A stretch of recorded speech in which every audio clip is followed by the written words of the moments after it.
Hi, welcome back to Module 3. In this module, we're going to look at how to look great now. Now, why is this important? Well, because the better we look, the better we tend to feel about ourselves, the more we tend to value ourselves, and then the more we want more good things for ourselves. And therefore, the more likely we are to look after ourselves. So it all kind of rolls into a great big positive circle. So, when I first wrote this seminar, it was at the late 2000s. I think it was 2009 we first did this. And at the time, there was a program on the television by Got One called How to Look Good Naked. Now, if you never saw this program, what he did was he took ladies who had low self-confidence, low self-esteem, and who didn't like what they saw in the mirror, and he gave them a makeover. So get the hair done, get the makeup done. He styled them so that they were wearing clothes that suited their body shape, that really showed off their attributes, that were the right colour for them.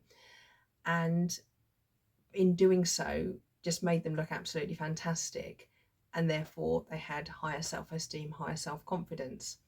At the end of the programme, he would ask them if they were willing to have a naked photo shoot done. That was all very, very tastefully done.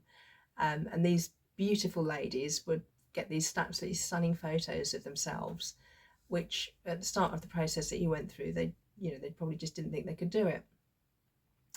Now that is what we're doing in this session. No naked photo shoots, but what we're going to do is look at ways that you can kind of give yourself a little mini makeover.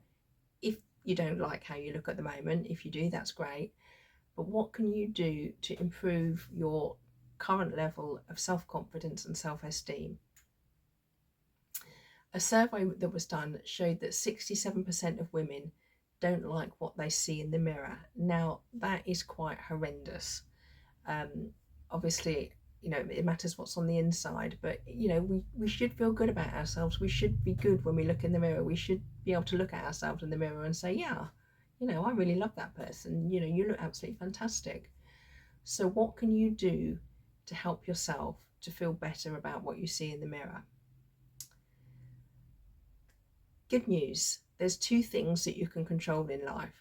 One thing that you can control, that you have complete control over, is what you eat. And the other one is that you have complete control over what you wear. So this actually is a really good opportunity to be able to make yourself feel good. What I'd like you to do in your notebook is, on a blank page, I want you to write a heading at the top of the page that says things I love about myself. And I want you to write as many things as you can to fill the page up.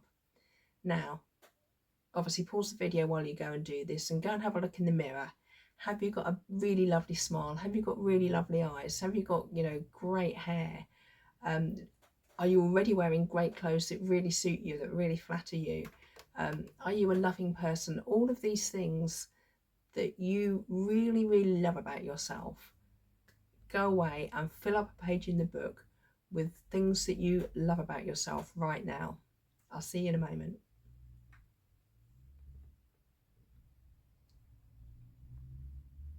Okay, hopefully you got a load out of that exercise, and hopefully it has sort of summarised the things that you probably already knew. Maybe some you've just figured out by having a bit of a think about it now, but things that you know about what a great person you are, both inside and outside. So now we've got that as a base, we're going to build on that. A couple of little quotes for you before we move on. Two ladies that are, have been famous for being beautiful and sexy, Sophia Loren and Cindy Crawford. I've got quotes from both of them. Sophia Loren said, "Sex appeal is 50% what you've got and 50% what people think you've got." Cindy Crawford said that she has a whole team of people get her ready. When she used to do the photo shoots, she'd have a whole team of people getting her ready, doing her hair, doing her makeup, getting her dressed in the right clothes. And she said, "Even I don't wake up looking like Cindy Crawford." So if these women who are famous for being so beautiful are saying things like this, then, we can do that. We can all do that. We can all do this for ourselves. What I will say to you is, go with what you know and learn what you don't know. Now, I'm not that great with things like makeup and styling and clothes and things like that. So, I've worked with people in the past who have helped me with that, who have helped me to understand my body shape, who have helped me understand what clothes are going to be the most flattering for me. I've had my colours done, so I know what type of colours to be wearing to look my best. You can learn these things. You can go into some of the big department stores and go to the makeup counters, and the ladies there will help you to choose what makeup is right for you. They could, they'll do it for you there and then, or you can go on courses. Or in this day and age, there's so much information. You can go on YouTube. There's people on YouTube who do styling, who do colours, who do makeup. All that information is out there.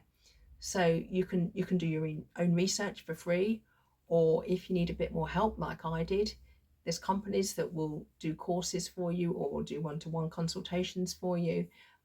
Maybe a little bit of cost with that, but if it helps you to be buying the right clothes for your shape that will make you look great and make you feel great now, then it's a good investment, because you're not going to be spending money on clothes that just don't suit you or don't flatter you.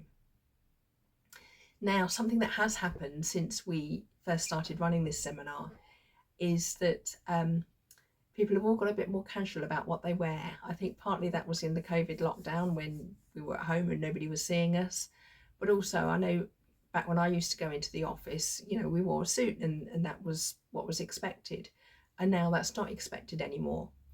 Now, I'm all for being comfortable and I'm all for dressing correctly for the occasion. But I do think it's worth making a little bit more effort than, as a society, we've gradually sort of slid into being a bit more comfortable. Maybe a little bit too comfortable, I think, is what I'm trying to say.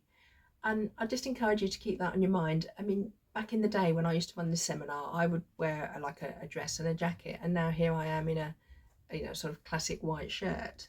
So, I'm not saying you have to be, dressed up in a tiara and a ball gown everywhere you go, but maybe, maybe just a little bit of styling, I think, will help, rather than maybe, going around in sweatpants and a hoodie. Nothing wrong with that for working out, nothing wrong with that for being comfortable, but yeah, just taking that extra little bit of pride in yourself. And maybe it doesn't matter if you're a little bit more overdressed than other people are, because it will help you um, to feel valued, to feel like you're making an effort for yourself, which ultimately is what it's all about. So the 3 top tips that I've got from the styling advice that I've received. Firstly, wear the right clothes for your shape. Most of us benefit from wearing things that are a little bit more fitted rather than baggy clothing, which, when I wrote the book about Think and Grow Slim, I actually had a picture of a lady wearing a tent as one of the cartoons, because it's very tempting to cover up in, these great big dark clothes, but they don't really help. Something that's fitted and shows off your shape will be much more flattering. Absolutely nothing wrong with being a bit curvy. Let's be proud of our curves. Let's show them off. The second tip I learned was about the value of accessories. I love, excuse me, I love scarves. I do love to wear a scarf and, to use that to dress up what I'm wearing. But, what is it for you? What can, just adding a belt can make a difference. Adding a nice necklace or a statement piece. So what accessories do you like that will help you to just look that little bit more put together? And the third tip was about colours. When I first had my colours done, I went home and looked at my wardrobe and I thought, well, she gave me a palette, and I'm looking at these things and thinking, well, none of these things are the same, I fit within this palette. And that was because they didn't. I had literally been buying all the wrong clothes for my complexion and my colouring. So as soon as I started wearing clothes that were more flattering, wearing colours that were more flattering, it immediately lifted my face. It made me look younger, it made me feel better, and it just made me just look that bit brighter. I actually quite like wearing colour. I know some people prefer to wear neutrals, but I like to have a bit of a splash of colour. So, that makes me feel better. Dress for your mood, dress for your skin tone, and as I say, you can research it yourself, or if you don't know where to start, maybe go to a personal shopper in a department store, or just look at YouTube. so much information out there. There's books you can buy, magazines. Magazines could give you inspiration, but maybe not actually say, well, what this will suit this body shape and that will suit that body shape. But nevertheless, it doesn't hurt to have a look and get some ideas. Now, remember when I said about some of the challenges that people have said they have in the past, one person said, one of the things I said was that we tend to beat ourselves up. What I want you to keep in mind through your journey to slim is to keep focused on the carrots. So what are the incentives? What is going to make you feel better? What is going to make you feel good about yourself? What is going to make you feel rewarded? Focus on those things, not on the sticks that you beat yourself up with. We've all done it. And that's one of the habits that I would really love you to break, is to stop beating yourself up. Just to focus on feeling good, which is what this session is about, is how can we make ourselves feel great now by dressing correctly. We've already talked about rewards in the last session. So let's all feel great. Let's feel good about ourselves. Let's support each other, and let's focus on incentivizing ourselves and finding positive ways forward, because beating yourself up doesn't work. If beating yourself up worked, we'd all be skinny models.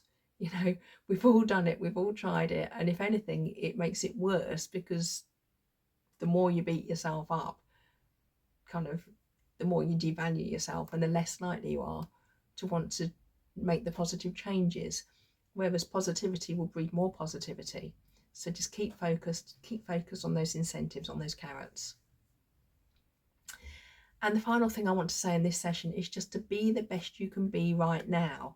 The rest will follow. Okay? I've already said in the earlier session, it's the small changes that add up over time to make the difference.